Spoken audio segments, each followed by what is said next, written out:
Hello.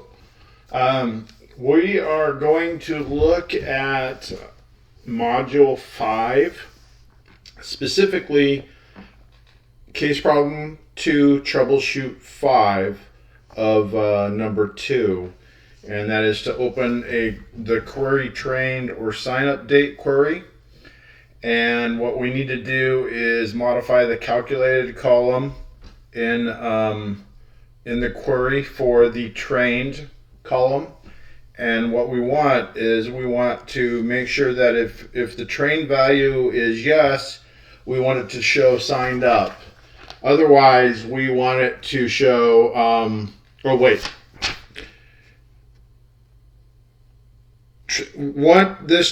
want this to show trained if the trained value is yes. Instead of a check mark, we want it to show trained. And then we want to show signed up if it's not. And for that, it's not, a lot of the stuff in here is working with an expression builder. And of course, you can use that to complete this. Google search is also sometimes good. And then, of course, there's some examples from your book. However, let's just look at the expression itself and we can go from there. What we want is an if expression. And let's look at it real quick. So this is the example of the expression we want. So essentially we want to say, hey, from table volunteer, if the value trained is equal to yes, we want to show trained trained in there.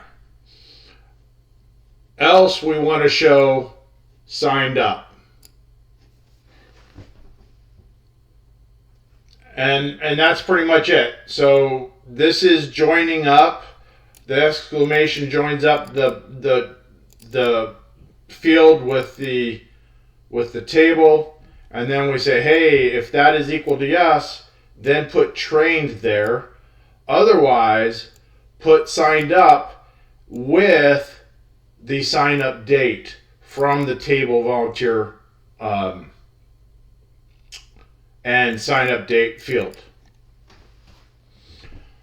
And I'm going to just pause here real quick because if you're following along, what you can do is type this in. Sometimes it's easier just to type it into Notepad because you don't have a lot of space, and you can also use the query expression builder for this.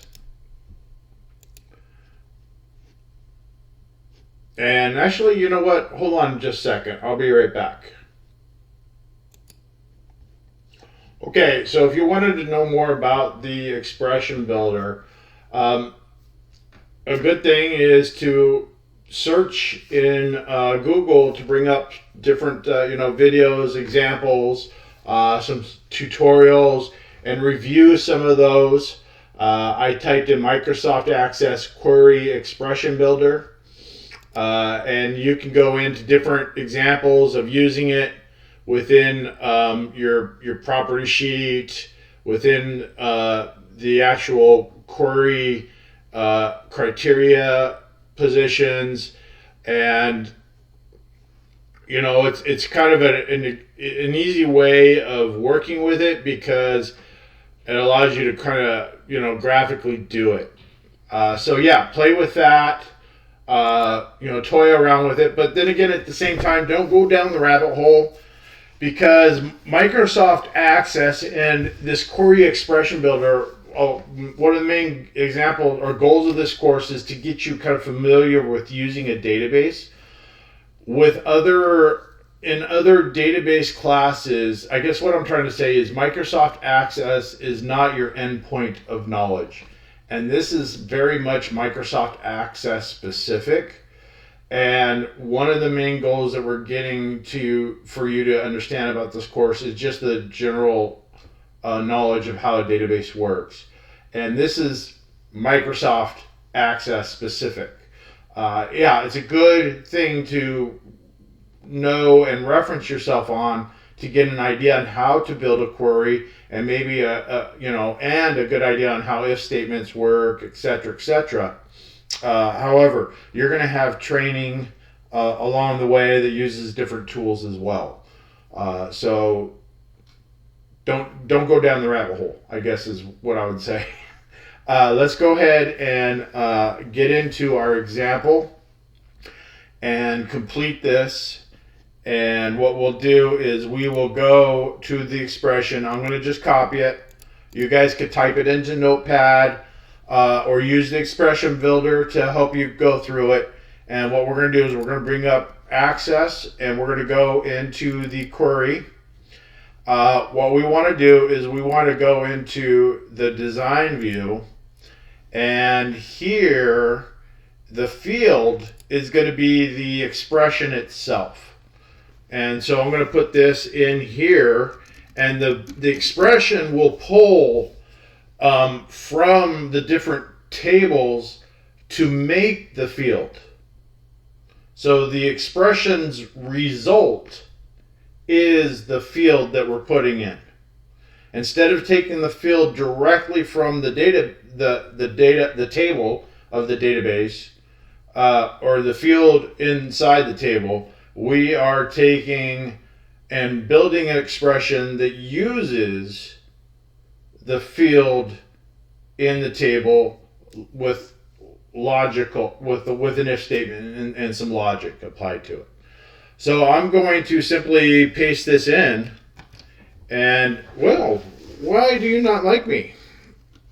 I might have to actually end up typing it. That's okay. Let me see what we got here. Actually, you know what? We may end up having to actually use the expression builder. Nope, it came through. Oh, it was only when I pasted it in, it was only showing the end of it. So I just went in here and, I selected it all. I hit Control V, and then if you use your keyboard, you can go and see a little bit more there. Or of course, you can extend this and show a bit more here. So you can do this as well, so that you can have a better view of the actual expression that you're putting in to be evaluated, to be put in that specific field of your query. Okay, and then we can run it and test it, and we see that we have what we are looking for. And that is, hard coding an expression without using the expression builder. However, you can also predominantly, I didn't save it, so it didn't update here. So what we're going to do is go in there, let's do it again. Bring this guy out. Okay, come on. Go in here, Control V. Good. Come over here, go to save. All right, save. And we can close this down. Let's do save one more time just in case. All right, there we go. Let's bring up our query. There we go. And it's updated.